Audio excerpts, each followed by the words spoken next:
questions from the committee. Thank you. That was excellent. We'll start with our first round, our 6-minute round with Ms. Vecchio, please. Thank you very much. And thanks for everybody coming to today to provide some additional insight. I'm going to start off with Canada's Without Poverty. I was fortunate enough to work in a constituency office for a number of years prior to becoming a member of Parliament. And a lot of times when I was dealing with government services, one of the biggest challenges people had was getting proper identification. What types of methods do you have to help people get that identification that they need? I know, you look at expired health cards or loss of birth certificates. I know many churches have come and assisted with some of those additional costs. But what is your protocol to make sure people have appropriate ID so that they can even go to the hospital and get served? Thank you for that question. So Canada Without Poverty hasn't done extensive research into these issues. However, we have witnessed a lot of people with lived experience noting that they have had issues accessing identification, and this has been particularly stressful in accessing pandemic relief programs. I think just being able to increase awareness about how to access government IDs that allow them to vote. Perhaps mail out reminders to communities in poverty with detailed instructions in languages that are accessible and relevant to those populations. Just outlining the instructions on how to attain these IDs, doing this as ahead of time as possible, as sometimes it can take 6 weeks to 2 months to sort of produce these IDs and deliver them to people. And further allowing, as you mentioned, letting these communities in poverty access these IDs at no cost, as renewing identification can be costly, even if it's only $40. Sometimes this is a big chunk of someone's monthly income.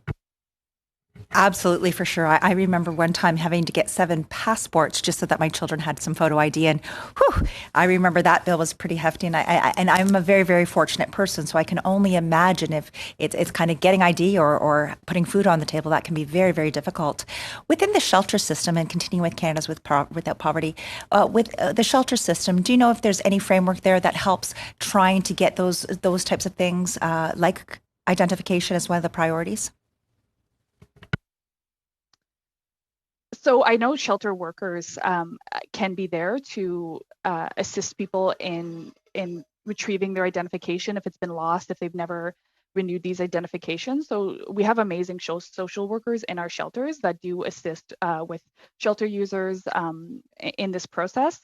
And further, it's great that shelters can be the primary residence where a lot of shelter users can register to vote. So I believe that already there are these great processes in place and great systems in place that are helping reach those extremely marginalized people who are homeless, women and gender non-conforming people who are fleeing situations of violence. But we also have to note that a lot of homeless people don't use shelters for various reasons, because they use drugs, because they feel unsafe, especially during times of the pandemic when shelters have had to reduce capacity. A lot of shelters have less beds. Emergency winter shelters have less beds. And a lot of people are couch surfing, living in tent encampments, living in tents. Yeah. So having Sorry. Oh, no, absolutely. And everything you're saying is making sense, because it's one of those things that a lot of times we look at identification. What do people need for identification to be able to vote? But I think of the bigger pictures. What do people need when they need to go to the hospital? What do they need when they do different things like that? When they have to register for school or register for benefits? So it's not just about one time every 4 years needing identification. It's about needing identification 365 days a year, all of the time. And so I think that needs to be easier. And rather than changing rules on what we do, we need to make sure people are able to get proper identification. So thank you very, very much for talking about that. Both on now to Shelley and Corey, and whoever chooses to answer this question. I greatly appreciate both of you coming and sharing your information. When it comes to ballots, I know we've had lots of discussion on what ballots should look like. And people have talked about photographs, Braille, a variety of things that we may need. What are some of the things that you think that we can do to enhance the ballots so that it makes it easier for those to vote who may have a little bit of a disability? Corey, are you going to start? Yeah, sorry, and thank you so much for the question. you know, 42% of Canadians have literacy problems across this country, and we've really been advocating for the photos on ballots because to be able to identify those marginalized but also new Canadians and et cetera. And when you go to the polling station, in some ways it disqualifies for someone on know who to even vote for. So going to that ballot and being able to have a picture of that person would make a huge difference. Can I add on to that? Through the work that we've been doing on the AgD committee, this has been number one on our agenda since we joined Elections Canada, and we talk about it every opportunity that we have. We are very clear on the implications of changing the voting ballot to include photos. But we are determined to keep advocating for that. As Corey said, the literacy rates in Canada are ridiculously high. This is not just about people with intellectual and developmental disabilities. This is about a whole bunch of other Canadians who don't read, who don't have good literacy skills. And as I'm looking around the screen and I'm making notes about who's on here, I'm having to reread some of your names 3 or 4 times to print it down. And I'm like, oh, how do you say that? And I mean, we know that names can be very confusing. The other thing I wanted to say is Quebec did this. It's been done in Quebec. They did have photos on ballots. So we know it can be done. We know that we need MP support to do it. That's one of the things that Elections Canada has come back to us and said is start talking to MPs about it, because we've had conversation with some MPs and they're very opposed to it.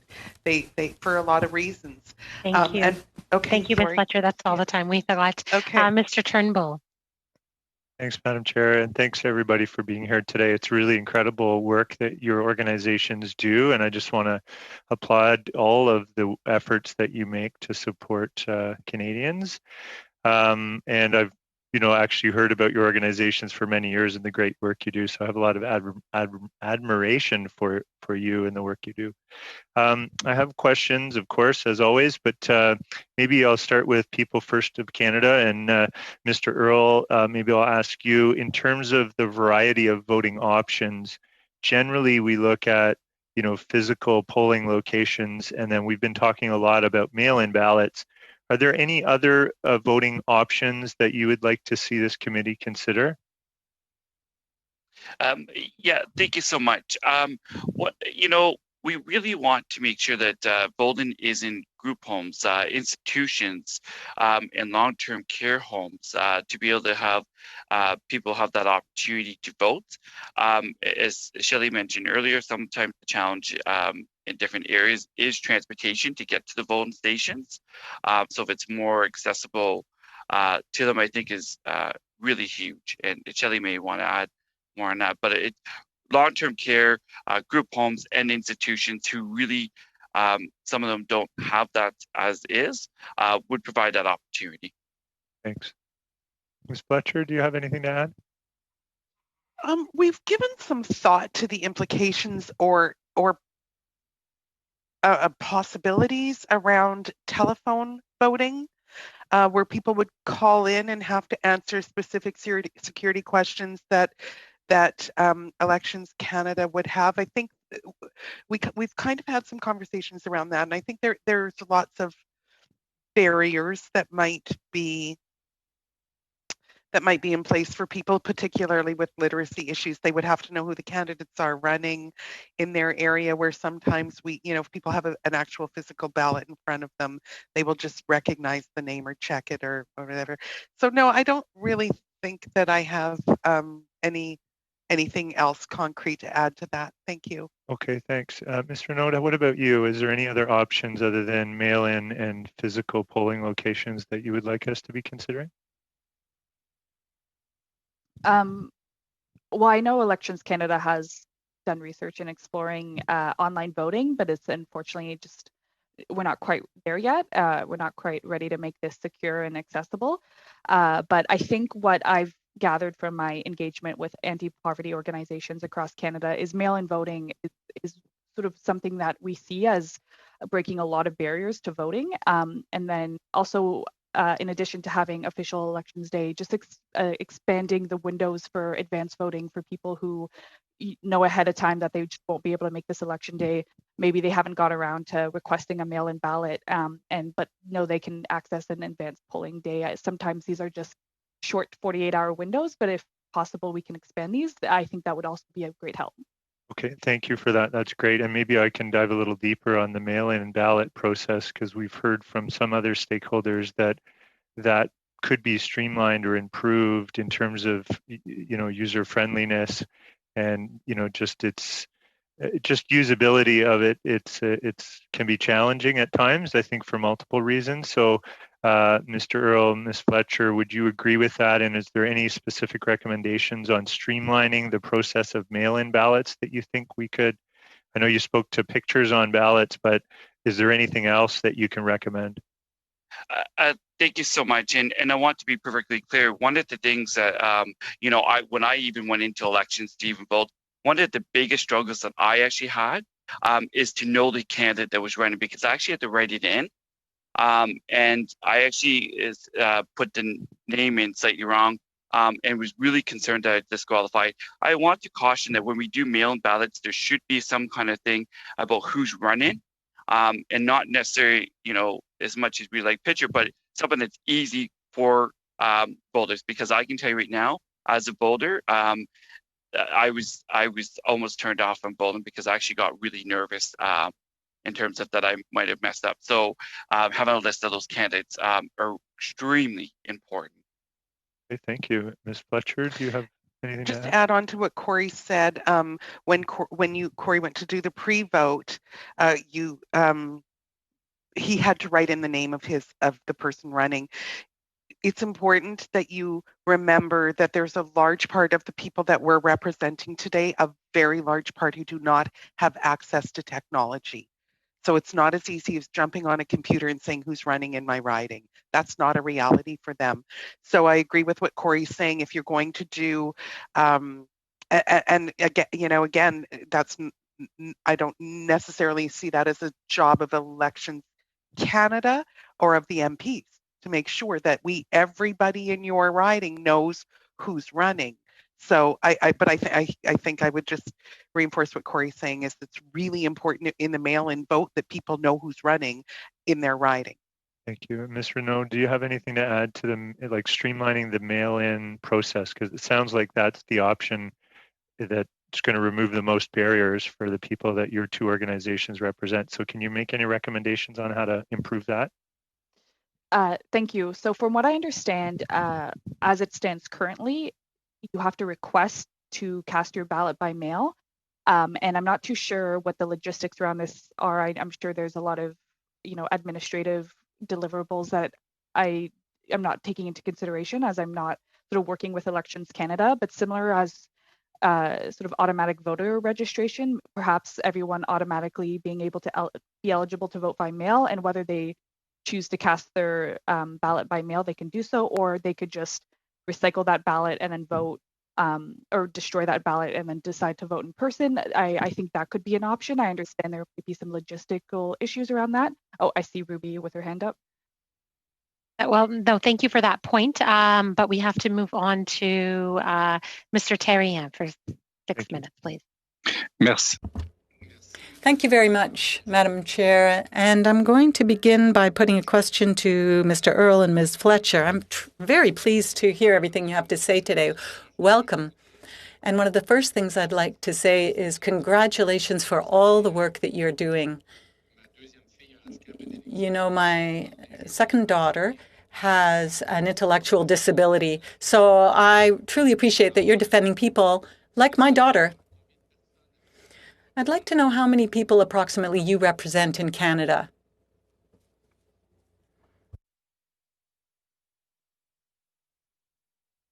Corey, do you want me to answer that one? Yeah. Okay, so we our membership fluctuates.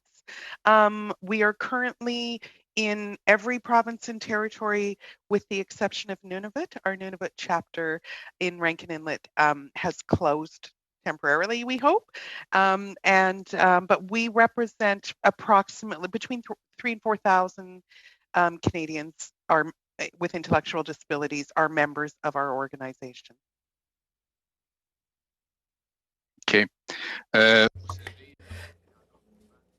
You know that these people's health is a bit weaker sometimes, so maybe for you it's a bit more worrisome, the pandemic.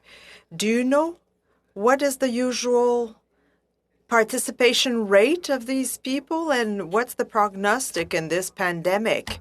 I think that it will be a great issue getting these people to come and vote during the pandemic. I'm wanting to hear what you think about that. That's a really good question. I don't have a statistic on how many people with intellectual disabilities across Canada are voting, but that's certainly something that we could look into. We are very concerned about people with compromised health, and you are correct. Many people who have intellectual disabilities often have other health issues as well. And so, yeah, I mean, that's one of the things Corey was talking about in our opening remarks was around supporting people to access their fundamental right to vote through a pandemic is very challenging. And we're hopeful that they are creative with different ways to come into people's homes, into group homes, into congregate settings where people live, and have something in place to allow people to exercise their right to vote. Vous allez...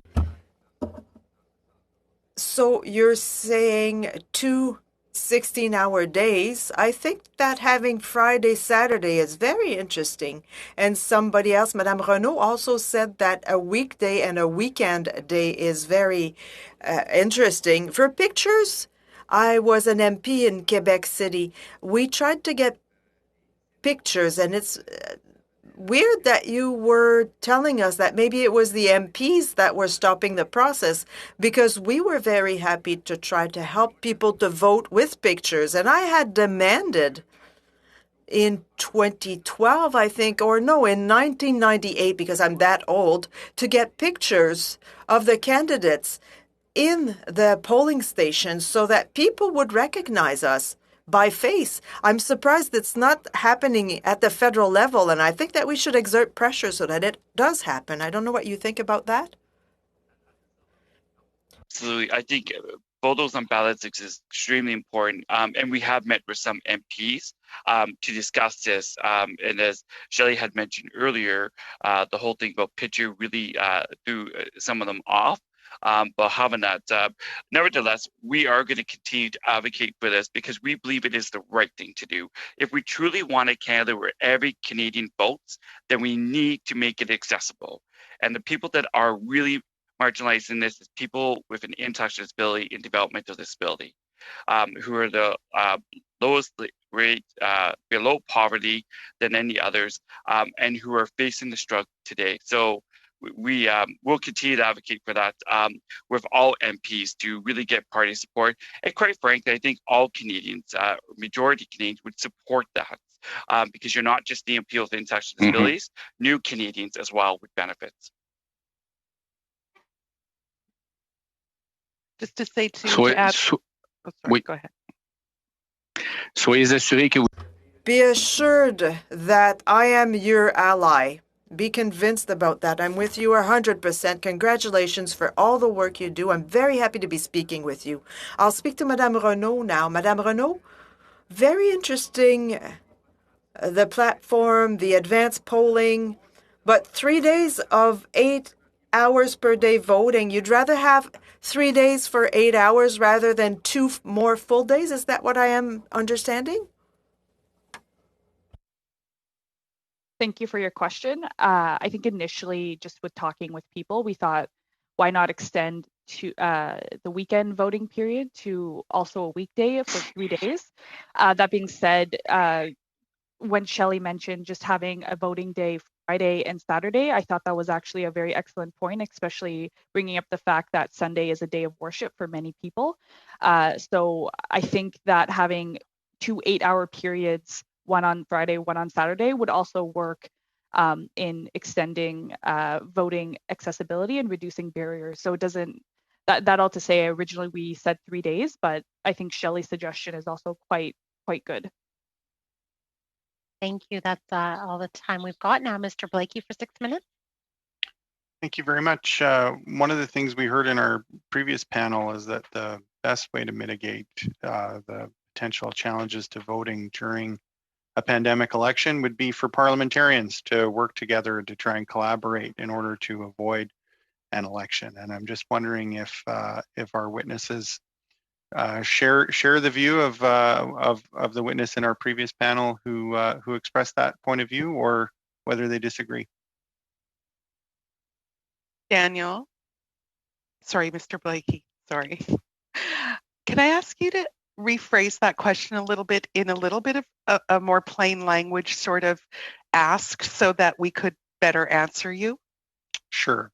We all recognize that having an election during a pandemic poses a lot of challenges to many different Canadians in order to be able to vote.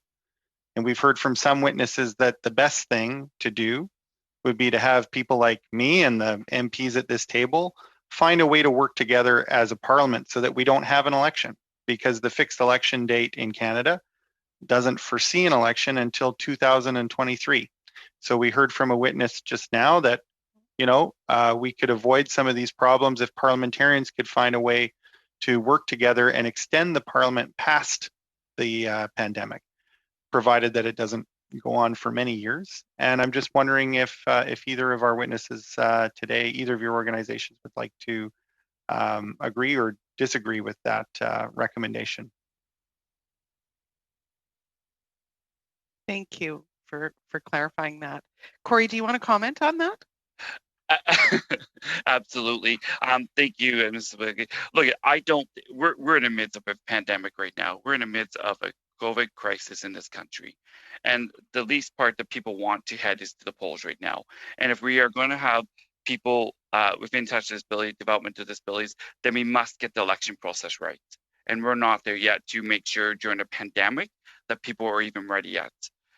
You know, I work at a long-term care. People are dying right now. And the least thing that's on people's minds right now is an election. It is important that all members, and as an organization, we have a job to work with all members, regardless what side you're on, to push the inclusion for all Canadians. And we'll continue to do that, whether there's an election or today or next year. Thank you very much, Mr. Earl. And Ms. Renaud, would you like to comment on that as well? Yes, thank you. So absolutely, building off what Corey said, I think a lot of people just do not want to have to put an election on their plate while they're dealing with so many other things. And I think even more important than the process of election is that people are right now dependent on these federal and provincial funding initiatives, such as EI, and then a lot of small businesses dependent on the Canadian Emergency Wage Subsidy. So the last thing you want is a lot of people in Canada worried that these benefits are going to change all of a sudden, as they've all changed dramatically and frequently in the past 7 months. And a lot of people worried that these benefits could potentially cease with the transition to a new government. So I do agree that avoiding an election as much as possible is something that I think the majority of Canadians in poverty and people in poverty are going to support.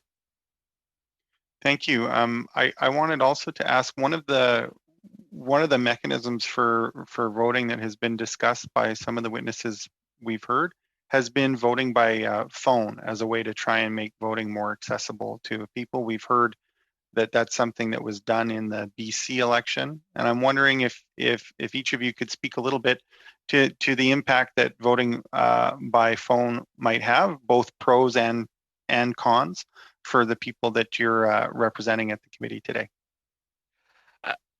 Yeah, it's Corey here, and thank you, Mr. Blake, for your question. Look, I think the pros is that it would encourage some people that actually do have a phone that can vote and have that as an option, because I think as more options that you have available to Canadians will only increase the voting in this country. On the flip side, we have to remember there's so many people in poverty right now that cannot afford technology, can't afford a phone. and who are struggling, who are using the food banks right now because they can't. And in terms of having a phone, it is like a luxury to some people of having that ability to have that. So that would be the negative upside, that so many don't have that ability to connect, and some that do would absolutely be welcome to. And I know we talked briefly about that earlier, about as an option, but yeah. Thank you, Ms. Renaud. Yes, thank you. And I think Corey brought up an excellent point about people in poverty not always having access to phones. And by voting by phone, I assume you mean like a call in and not a text in, or okay, I just wanted to clarify. So I definitely think that if this is an option, and to be quite honest, I did not know that this was something that happened in the BC election, and I would be curious about the lessons they learned and how effective this was. But I definitely think those who are remote and who do have a landline or a secure phone, this is I can only see this being a positive option to the various ways to vote. Thank you. And Ms. Renaud, I know like there are, even in normal times, there are a lot of barriers to people living in poverty voting, and particularly when it comes to Canada's homeless population.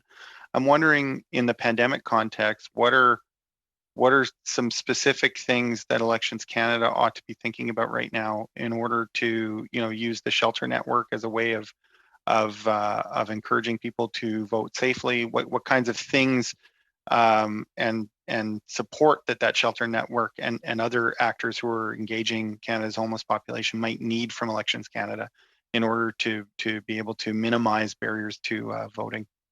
Unfortunately, that's all the time we have. We have such a tight time schedule that we're on today. So I'm sorry I can't be a little bit more lenient like usual. Next, we've got Mr. Tucker, please. Thank you very much, Madam Chair, and thank you for the witnesses today, and more importantly, the work you do representing the different groups, especially in the intellectual disabilities. To Mr. Earl, is there a country that has better programs, be it in this study we're talking about voting, but in general, for people with intellectual disabilities? Is there countries the best in class or best examples out there for a country that actually has better services for people with intellectual disabilities? Thanks for your question. I'm just going to ask Shelley if she answer that one. Yeah. Okay. Thank you for asking that question. People First of Canada is part of an organization called Inclusion International. So we do work with many countries across the world. And believe it or not, I'm proud to say that Canada is one of the leaders in this area for people with intellectual disabilities. There are many, many countries across the world where people with intellectual disabilities are not allowed to vote. Even in some of the countries that are quite progressive, capacity is questioned and people are not given the right to vote. So Canada is viewed as one of the leaders in the area of intellectual disability and the right to vote. I do believe we live in the best country in the world, so that warms me a little bit that at least in this regard, that maybe other countries can take our lead. The pandemic has affected many different things, and just on your organization, has funding decreased or increased by the federal government during this pandemic that either helps or hurts your ability to represent your association? It's Jill. Did you want me or? No. Yeah, go ahead. Yep. Our funding has not changed, and in fact, the government, we've actually had a small increase in funding to do a very specific project around COVID and people with intellectual disabilities. We've done work on plain languaging. A lot of the news that's coming out about COVID is not written, or the resources, or what does PPE mean. We've done a lot of work over the last 8 months on translating resources into plain language so all people can understand them, and we have been given a little bit of money to do that. Thank you very much. And to Ms. Renaud, I applaud your work and your association with helping people in tougher situations. It's only obvious that COVID-19 has caused probably more people to seek the services and unfortunately are in poverty. With this election related to on what comes after, would it be fair to say that one of the most beneficial aspects that a government or future governments can consider is hopefully providing the climate right for economic growth, so that there's more individuals that would have the dignity of work and an inherent virtue of work availability?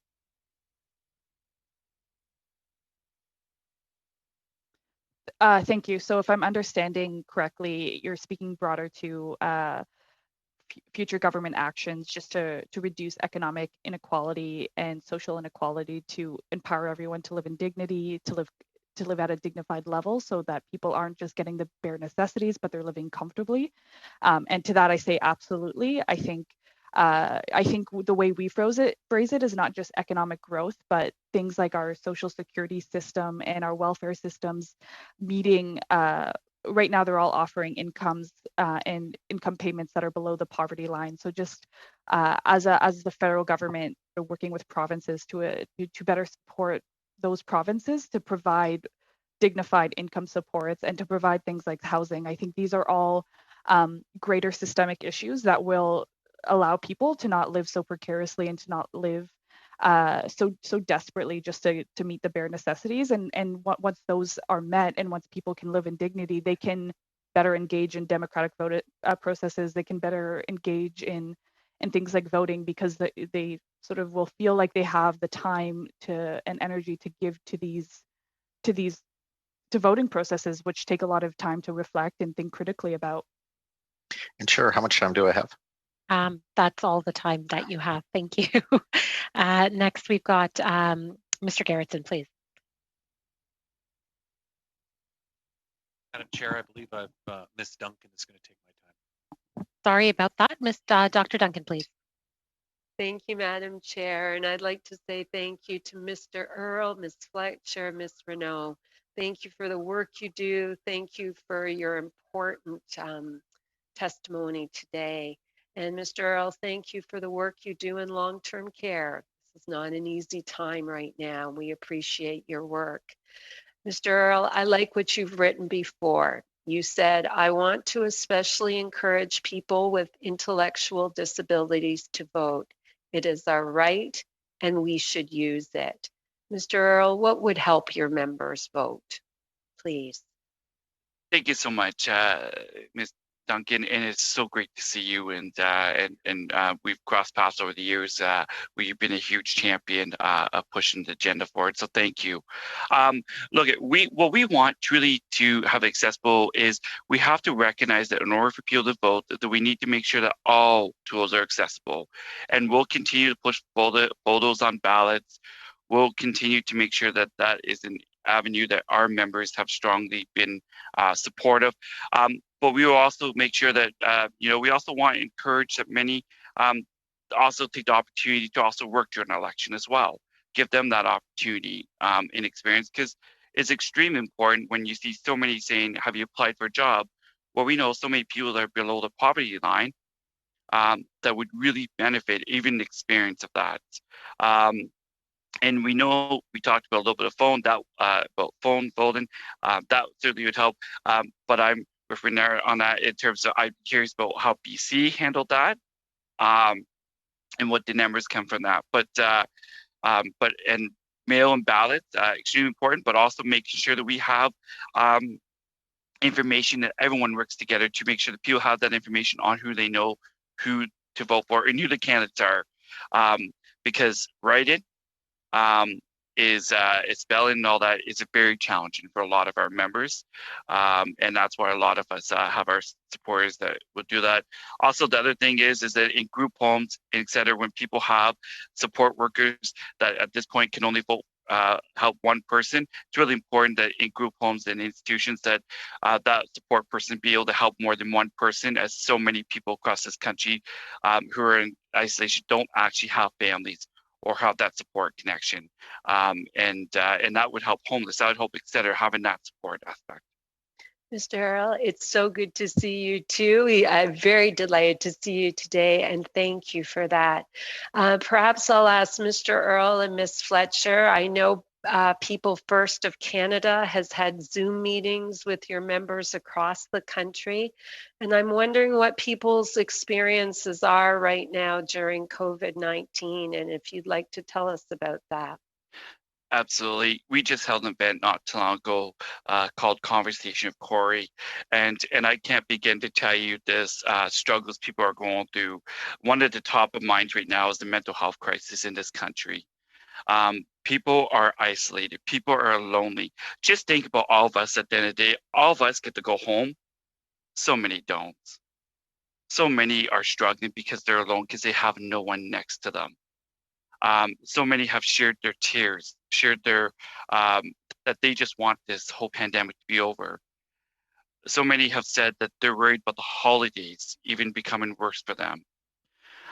So many have shared how their mental health has not only increased, but it's really made them think that what is there to life when there's not to do anything anymore. These are stories of everyday Canadians now, and in people with intellectual disabilities, they don't have that ability. Like, they're lonely, and so many of them are isolated today.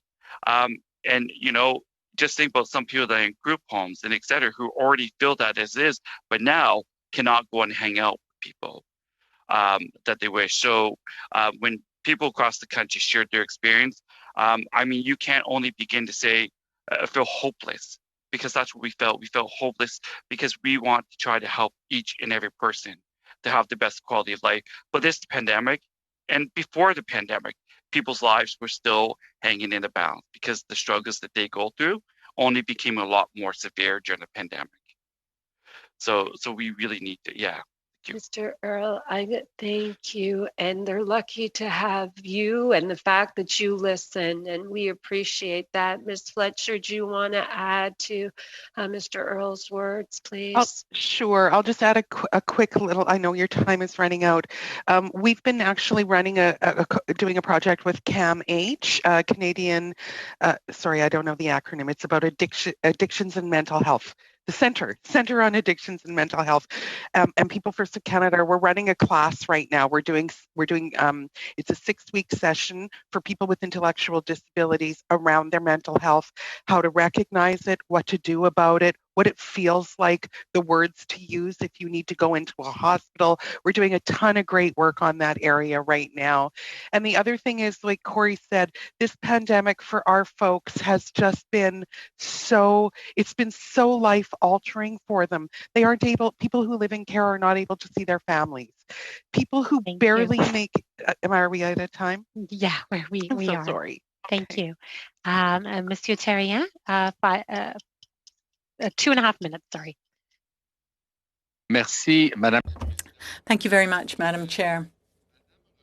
Ms. Renaud, earlier on, you were talking, you mentioned voters in prison, and you said that it was very hard to get information from political parties regarding their agendas. And it's not the first time I've heard this, and I think it's quite strange. As any of my colleagues would tell you, when we're asked for information on our platform, we're quick to give that information out, and because we want our message to be accessible to everyone. And I'm sure that if you were to ask my other colleagues from other parties, they would say the same thing.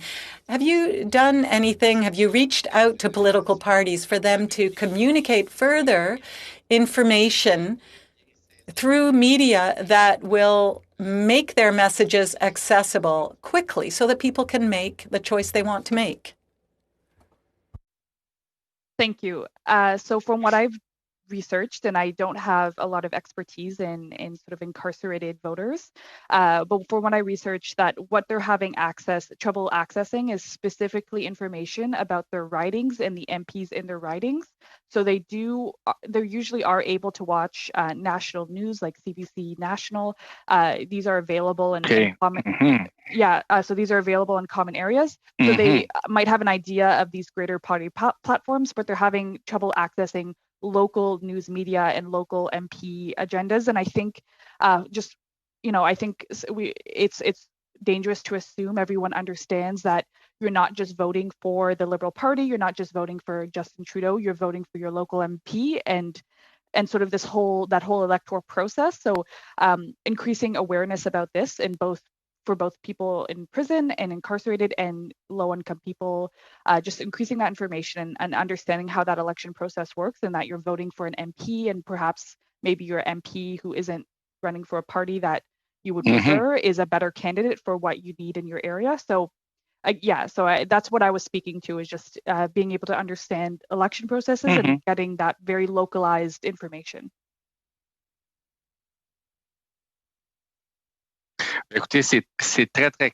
Well, that's very, very clear.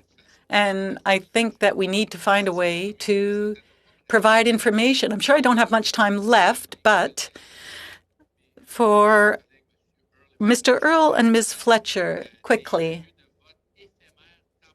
So temporary voting stations, what would you like to see in the way of mobile or temporary voting stations?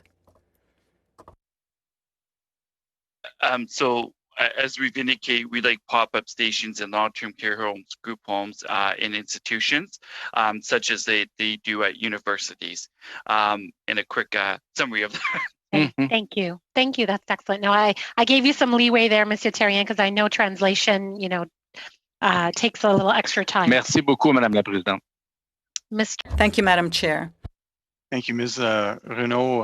I was asking a question earlier about what Elections Canada might do to better mobilize the shelter network to support Canada's homeless in the event of a pandemic election. I'm just wondering if we might be able to pick up where we left off.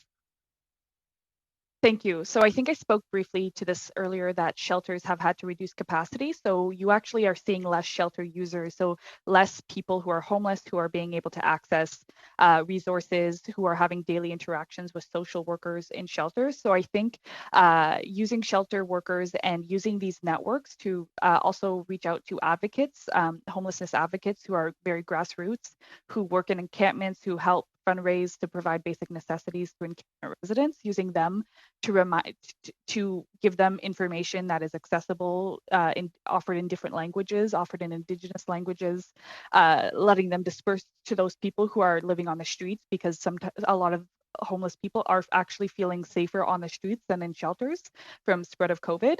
So I think it's going to be a bigger challenge during a pandemic to reach homeless people because of this reduced capacity in shelters. So I think it's going to take a lot of communication, organizing, and taking advantage of these amazing advocates who might not be official shelter workers, but are there on the ground, are very willing to help empower homeless people in Canada as much as possible. Do you think where there are large encampments, it might make sense to try and have a polling station? Yes, I know. Well, I know in winter in many of our colder provinces, these encampments tend to dwindle down. People tend to try to find couch surfing in the winter. They use emergency winter shelters. So I think you're going to see less great encampments like we did over the summer. But that being said, especially in Vancouver and in climates that are a little bit warmer, I would definitely think having a polling station right next to the encampments, so that people who are struggling and panhandling and struggling to sort of just feed themselves, making it as easy for them as possible, so they're only taking maybe 10 minutes of their day to go vote. I think that's going to be crucial in encouraging our homeless populations to vote. Right on. Thank you very much. Thank you. That's all the time we have for formal questions. Once again, I'd like to thank both of your organizations